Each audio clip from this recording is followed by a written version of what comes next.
नमस्कार, मैं हूं महक शर्मा और इस वक्त आप लाइव तस्वीरें देख रहे हैं हरियाणा के करनाल से। दोस्तों, कल जिस तरीके से किसानों पर हिसार में लाठीचार्ज किया, उन पर आंसू गैस के गोले भी दागे गए और जिसके बाद भारतीय किसान यूनियन के जो प्रदेश अध्यक्ष हैं गुरनाम सिंह चढ़ूनी, उन्होंने ये ऐलान किया था आक्रोश में आकर कि पूरे 2 घंटों के लिए यानी कि 5 से 7 सभी स्टेट और नेशनल हाईवे हरियाणा में जाम कर दिए जाएं। जिसके बाद आपने किसानों का आक्रोश भी देखा था और उसी को लेकर जो कांग्रेस के जो सचिव हैं, राष्ट्रीय सचिव हैं वीरेंद्र सिंह राठौर, कांग्रेस नेता हैं, उनसे हम बातचीत करना चाहेंगे कि वो क्या कुछ कहना चाहेंगे इस मुद्दे पर। सर, क्या कुछ कहना चाहेंगे? लगातार जो किसान हैं उन पर इस तरीके से देखा जाता है कि अत्याचार किए जाते हैं, वो भी सरकार के विरोध में पिछले 6 महीनों से इसी तरीके से बैठे हुए हैं, लेकिन उनका इंसाफ तो अभी तक कुछ भी नहीं हो पा रहा है, ना ही सरकार कहीं से भी झुकती हुई नजर आ रही है। देखिए, बहुत ही दुखद घटनाक्रम है जो हिसार की घटना घटी है और जिस तरीके से बर्बरतापूर्वक तरीके से लाठीचार्ज हुआ, आंसू गैस के गोले छोड़े गए, फायरिंग किसानों के ऊपर की गई, मुझे लगता है कि ये प्रजातंत्र के अंदर इन सब चीज़ों की जगह नहीं है और सरकार कहीं ना कहीं तानाशाही पूर्ण रवैया अपनाए हुए है। पिछले 6 महीने से लगातार किसान अपनी मांगों को लेकर के अपनी मांग उठाने का काम कर रहे हैं, पर सरकार 1% भी सुनवाई जो है वो नहीं कर पा रही है। ये साफ दर्शाता है कि सरकार का रवैया तानाशाही पूर्ण रवैया। पर मैं पूछना चाहता हूँ कि कोरोना के इस माहौल में मुख्यमंत्री वहाँ करने क्या गए थे? मुख्यमंत्री क्या वहाँ करने गए थे? मेरा ये कहना है कि मुख्यमंत्री जानबूझ करके प्रदेश के किसानों को उकसाने का काम कर रहे हैं और हिंसा को भड़काने का काम कर रहे हैं। कोई ऐसा पीजीआई और कोई मल्टी फैसिलिटी हॉस्पिटल का तो उद्घाटन मुख्यमंत्री जी ने नहीं करना था। वहाँ एक टेम्परेरी शेड बनाया गया था, उस टेम्परेरी शेड के अंदर कुछ बेड्स का अरेंजमेंट किया गया था। तो मुख्यमंत्री के स्तर पर इतने कोई ऐसा काम नहीं था जिसका उद्घाटन की आवश्यकता थी। और दूसरा, हरियाणा सरकार इस बात का जवाब भी दे कि पूरे हरियाणा के अंदर धारा 144 इम्पोज थी जी। 4 आदमी से ज़्यादा पूरे हरियाणा में कोई इकट्ठा नहीं हो सकते थे।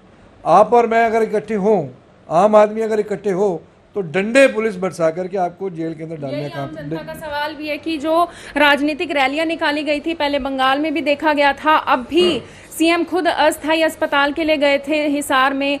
क्या ये चीज़ मतलब ऐसे बिना वीडियो कॉन्फ्रेंसिंग से भी स्टार्ट हो सकती थी या फिर जाना ही ज़रूरी हो गया था? और वहीं लोगों का भी यही सवाल होता है कि अगर हम घरों से बाहर निकलते हैं, हम धारा 144 की उल्लंघना करते हैं, तो हमारे ऊपर भी ऐसे लाठी डंडे बरसा दिए जाते हैं। देखिए, मोदी जी ने तो डिजिटल इंडिया को प्रमोट किया है जी, तो मोदी जी की बात ही मुख्यमंत्री मानते हैं और डिजिटली जो है वो अपने इस उद्घाटन को कर सकते थे, परंतु नहीं, उनको वहाँ जाना था, धारा 144 की उल्लंघना करनी थी, किसानों को जानबूझ के उकसाना था और प्रदेश के अंदर माहौल खराब करना था। बार बार किसान काले झंडे दिखाते हैं, जब उन्होंने पहले से ऐलान किया हुआ है कि हरियाणा में जब तक किसान आंदोलन चल रहा है कोई भी राजनीतिक रैली वो नहीं होने देंगे, फिर क्यों लगातार जो इस तरीके से जो नेता हैं वो जाते हैं? या मुख्यमंत्री की भी मैं बात करूं, फिर उनको भी जब कार्यक्रम उनके होते हैं वो तो किसान जो है वहाँ पे भी काले झंडे दिखाते हैं। ये हालात क्यों पैदा हुए? ये हालात इसलिए पैदा हुए कि लोगों का विश्वास भारतीय जनता पार्टी से उठा है, किसानों का विश्वास भारतीय जनता पार्टी से उठा है।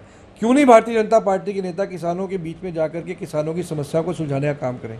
परंतु समस्या को सुलझाने की बजाय वो लगातार ना केवल उनकी समस्याएं बढ़ा रहे हैं परंतु उनको बारी बारी प्रवोक भी कर रहे हैं। तो मेरा ये मानना है कि ये सारा कार्यक्रम जो था वो सुनियोजित था। मुख्यमंत्री जी ने जानबूझ के धारा 144 की उल्लंघना की, जानबूझ के वो हिसार गए। कोई ऐसा कार्यक्रम नहीं था कि जिसके मुख्यमंत्री के लेवल के ऊपर जिसके उद्घाटन की आवश्यकता थी।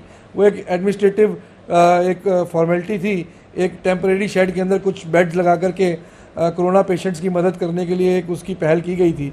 तो उसकी कोई इतना बड़ा उद्घाटन करने की आवश्यकता नहीं थी क्योंकि कुछ दिनों के बाद उस टेम्परेरी स्ट्रक्चर को हटा दिया जाएगा। सर, मुख्यमंत्री जी ये भी कहते हुए नजर आ रहे हैं कहीं ना कहीं जो आंदोलन है वो इस समय में खत्म कर देना चाहिए और जब लॉकडाउन की स्थिति खत्म हो जाएगी, जब कोरोना की जो हालात है वो देश में ठीक हो जाएंगे, उस समय किसान फिर से आंदोलन कर सकते हैं। आपको लगता है इतना बड़ा आंदोलन फिर से खड़ा करना आसान होगा? तो ये रिकमेंडेशन मुख्यमंत्री जी को देश के प्रधानमंत्री को करनी चाहिए कि क्योंकि ये कोरोना काल चल रहा है तो तुरंत प्रभाव से किसानों की मांग को मान लिया जाए, तीनों बिलों को वापस ले लिया जाए और जब देश में परिस्थितियाँ ठीक होंगी तो दोबारा चर्चा करके नए कानून बनाए जा सकते हैं। सर, लॉकडाउन 3.0 को आप किस तरीके से देखते हैं? इलाज की क्या कुछ स्थिति आपको इस वक्त देश में देखने को मिल रही है? देखिए, लॉकडाउन तो एक मजाक है मुख्यमंत्री जी ने जो किया है हरियाणा के अंदर और पूरे देश में।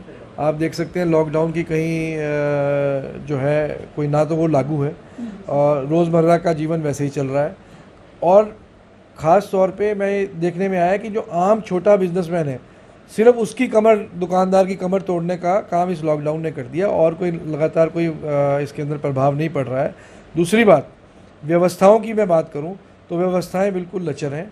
आप देख सकते हैं कि किस प्रकार से आज करनाल के अंदर हमने अपने एक बेहतरीन हमारे कॉरपोरेटर सुदर्शन कालरा जी को आज हमने खोया है। जी। और मैं समझता हूं कि करनाल को एक बहुत बड़ा लॉस हुआ है और व्यवस्थाओं के चलते। सर, मुख्यमंत्री जी के वो खास रहे हैं? देखिए, वो किसी के खास रहे, वो हमारे भी खास थे, हमारे भी भाई थे और हमारे अपने थे। पर मैं बारी बारी जो हमेशा बोलता हूँ कि ना तो मुख्यमंत्री जी ने कोई व्यवस्था कर रखी है, ना व्यवस्थाएं हैं, ना भावनाएं हैं। सर, उनके निधन के बाद आम जनता के मन में भी ये सवाल है कि अगर उनके लिए ऐसी स्थिति बन सकती है तो आम जनता कहाँ जाएगी? देखिए, सुदर्शन कालरा जी बहुत ही सामाजिक व्यक्तित्व के धनी थे। वो अपने वार्ड में नहीं, अपने शहर में हर घर के साथ वो उनका एक पर्सनल लगाव था। दुख इस बात का है कि ऐसी विपदा की घड़ी में हम लोग 2 दिन तक सुदर्शन कालरा जी स्ट्रेचर के ऊपर रहे और प्रशासन उनको एक बेड भी मुहैया नहीं करा पाया। तो मैं बारी बारी बोलता हूँ, डिप्टी कमिश्नर साहब, ये आपकी जिम्मेवारी थी।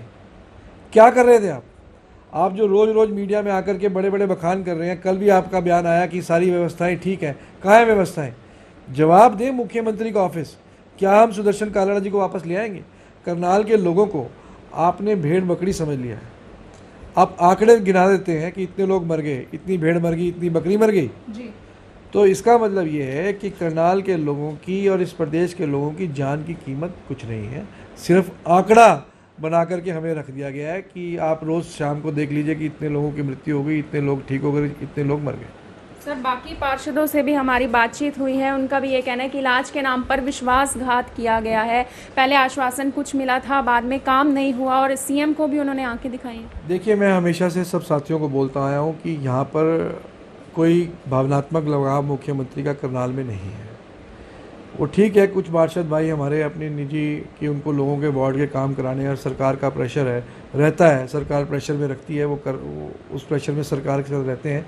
परंतु सही समय में सही आवाज़ ना उठाने के ये नतीजे हैं। सरदार बलविंदर जी का मामला हुआ था, उस समय अगर पार्षद भाइयों ने आवाज़ उठाई होती तो आज मुख्यमंत्री पार्षदों की सुन रहे होते। आज सुदर्शन कालरा जी की मृत्यु हुई है। क्या ये शहर और ये मुख्यमंत्री जी और ये प्रशासन सुदर्शन कालरा जी को वापस ला के दे देगा हमें? क्या कोई सुदर्शन कालरा जी की कमी इस शहर के अंदर जो आज हुई है वो पूरी हो सकती है? कभी पूरी नहीं हो सकती। सुदर्शन कालरा जी कोई बीजेपी और कांग्रेस की मैं बात नहीं करूँगा, वो उनका नाता घर घर से था।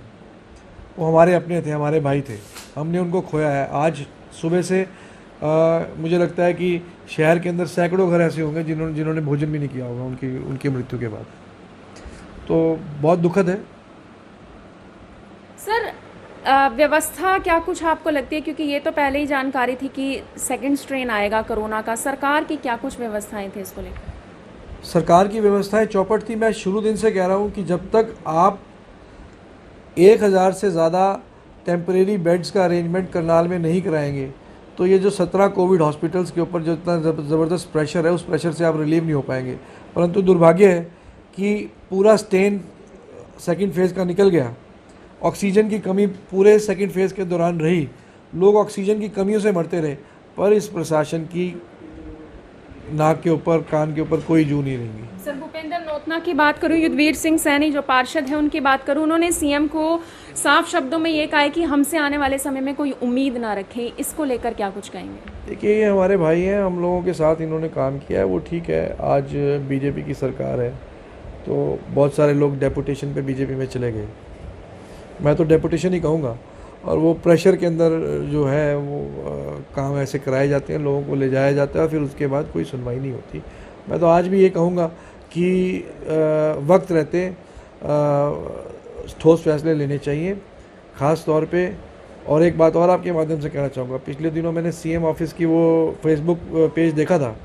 गुड़गांव के सारे पार्षदों के साथ सीएम ने जूम मीटिंग की, करनाल के 20 पार्षदों के साथ जूम मीटिंग क्यों नहीं की गई? अगर करनाल के 20 पार्षदों के साथ जूम मीटिंग होती तो कम से कम हमारे पार्षद भाई अपने अपने वार्ड की समस्या रखते, सीएम साहब को कुछ तो ज्ञान होता करनाल शहर में क्या चल रहा है, परंतु नहीं। जब गुड़गांव के पार्षदों के साथ सीएम मीटिंग कर सकते हैं और करनाल के पार्षदों को क्यों इग्नोर किया जा रहा है, इस बात का भी जवाब भी सीएम दें। और आज उसी इग्नोरेंस के चलते हमने एक बेहतरीन भाई अपना खो दिया। अब भी सीएम साहब जागें, नहीं तो वक्त आने पर जवाब मिलेंगे। सर, अंत में क्या कहना चाहेंगे हरियाणा के मुख्यमंत्री को? हरियाणा के मुख्यमंत्री जी से मैं यही कहना चाहूँगा कि उन्हें, मैं फिर कहूँगा, मैंने पहले भी कहा कि उन्हें प्रदेश में दौड़ना बंद करना चाहिए। उन्हें कोरोना काल में एक जगह बैठ कर के प्रदेश की व्यवस्थाओं पे फोकस करना चाहिए। वो कर क्या रहे हैं? वो जिले जिले दौड़ रहे हैं। उसके दौड़ने से क्या हो रहा है कि सारा प्रशासन उस जिले का उनके पीछे पीछे दौड़ रहा है। जो सिस्टम बनने चाहिए कोरोना को से लड़ने के लिए वो नहीं बन पा रहे। तो मुख्यमंत्री से निवेदन है कि एक अच्छे स्ट्रैटेजिस्ट की तरह एक जगह केंद्रित हो जाएं, अपने सेक्रेटरी हेल्थ को अपने साथ केंद्रित करें, सुबह से लेकर शाम तक हर एक ज़िले की हेल्थ व्यवस्था को मॉनिटर करें। आप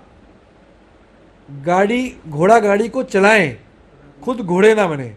तो जो अभी हालात मुख्यमंत्री ने बना रखे हैं वो खुद घोड़ा बनने का प्रयास कर रहे हैं और घोड़ा गाड़ी को चलाने वाला कोई नहीं है, वो घोड़ा गाड़ी क्रैश हो जाएगी। सर, लोग ये भी सवाल उठाएंगे कि आप राजनीति कर रहे हैं। मेरा काम है राजनीति करना, मैं पॉलिटिक्स में हूँ, यही मेरी ड्यूटी है। मैं कोई एनजीओ नहीं चलाता हूँ। तो पॉलिटिशियन का काम है वो अपनी पॉलिटिक्स करे, और राजनीति का मतलब यही होता है कि उस नीति का निर्धारण करना जिस नीति से लोगों का लाभ हो, लोगों के जीवन में परिवर्तन आए। तो लगातार हमारी बात उठाने का मकसद यही है कि कोरोना काल के अंदर लोगों के जीवन में हमारी आवाज़ के माध्यम से कोई थोड़ा परिवर्तन आ सके, यही हमारा प्रयास है, यही हमारा प्रयास है। इसे ही राजनीति कहते हैं और यही राजनीति करने के लिए हम हैं, क्योंकि हम पॉलिटिक्स में हैं तो हम पॉलिटिक्स ही करेंगे, हम एनजीओ नहीं हैं। तो ये थे कांग्रेस के राष्ट्रीय सचिव वीरेंद्र सिंह राठौर, जिन्होंने कहा हिसार में जो लाठीचार्ज हुआ है किसानों को लेकर, उस पर भी अपनी बातचीत की। और करनाल में जो एक दुखद समाचार सुबह के समय में निकल कर आया कि जो वार्ड नंबर 7 से सुदर्शन कालड़ा जी हैं, उनका कोरोना से किस तरीके से निधन हो जाता है। और सबसे बड़ी बात कि इलाज ना मिलने से, जो कि पूरे जिसके कारण जो करनाल की जनता है वो इस समय निराश है कि आखिर अगर उनको इलाज नहीं मिल पाया तो आम लोगों का क्या होगा। वहीं जो वीरेंद्र सिंह राठौर हैं, जो कांग्रेस नेता हैं, उन्होंने ये भी कहा कि हाँ, हम राजनीति कर रहे हैं, हम राजनीति करने के लिए ही पैदा भी हुए हैं और राजनीति में भी आए हैं, और अगर ये राजनीति जनता के हित में है तो हम इसी तरीके से राजनीति करते रहेंगे। आप सभी लोगों से मेरी अपील रहेगी, जितना ज़्यादा हो सके इस वीडियो को शेयर ज़रूर करें। आप देख रहे हैं IMN24, मैं हूँ महक शर्मा, हरियाणा के करनाल से आप सभी के साथ लाइव। धन्यवाद।